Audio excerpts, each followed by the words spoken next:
Story చెప్తారు, శంభూక వధ గురించి చెప్తారు. శంభూకుడు అనేవాడిని తపస్సు చేస్తున్నాడనో లేకపోతే వేదం చదువుతున్నాడనో రాముడు చంపేస్తాడని చెప్పేసి. రాజు బాధ్యత అది. ఎవడైతే ధర్మానికి విరుద్ధంగా ప్రవర్తిస్తాడో అలాంటి వాళ్ళని శిక్షించాలి రాజు బాధ్యత. ఆ రోజున శంభూకుడు అనేవాడు ఉగ్ర తపస్సు చేస్తా ఉన్నాడు. అరే లలిత్, శంభూకుడు ఉగ్ర తపస్సు చేస్తున్నాడు కాబట్టి రాముడు శంభూకుడిని తల నరికేశాడు అని అన్నాం. మరి రావణుడు ఉగ్ర తపస్సు చేయట్లేదా? ఉగ్ర తపస్సు చేస్తున్నటువంటి రావణుడికి బ్రహ్మ శివుడు ఎందుకురా వరాలు ఇచ్చారు? అసలు ఈ ముగ్గురు మీద నాకు ఎప్పటి నుంచో ఒక చిన్న డౌట్ ఉంది. ఆ డౌట్ ఏంటంటే రాముడి పెళ్ళాన్ని రావణుని ఎత్తుకొచ్చేయమని చెప్పింది బ్రహ్మ శివుడేనేమో అన్న డౌట్. ఎందుకనంటే రావణుడు శివ భక్తుడు, శివుడు ద్వారా బ్రహ్మ ద్వారా వరం పొందాడు. అంతేకాకుండా రావణుడి కంటే పెద్ద కామాంధులు శివుడు బ్రహ్మ.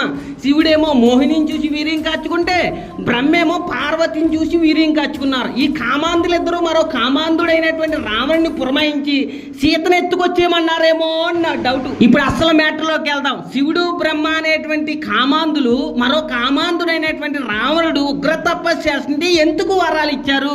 అంతేకాకుండా రంభాసురుడు అనేటువంటి రాక్షసుడు కూడా ఉగ్ర తపస్సు చేస్తుంటే అగ్ని వరం ఇచ్చిందంట. అంతేకాకుండా మహిషాసురుడు, రక్తబీజుడు, జలేంద్రుడు ఇలా అనేకమైనటువంటి రాక్షసులకి ఏళ్ళే వరాలు ఇచ్చారు. ఆ వర ప్రభావంతో వీళ్ళ దేవుల్ని దేవతల్ని బ్రహ్మ శివుడు విష్ణుని కుక్కన కొట్టినట్టు కొట్టి తరిమేశారు. మరి ఎందుకు ఈ రాక్షసులందరికీ మీ దేవుళ్ళే వరాలు ఇచ్చి తన్నించుకున్నారు?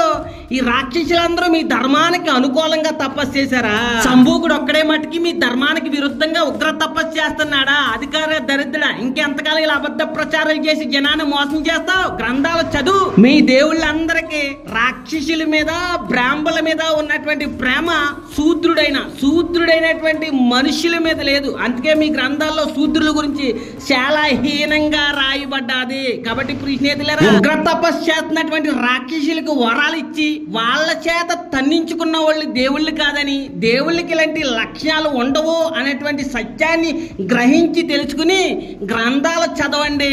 దేవుడు అటు జ్ఞానాన్ని మీకు కలగజేయాలని మనస్ఫూర్తిగా కోరుకుంటున్నాను. ఆమేన్.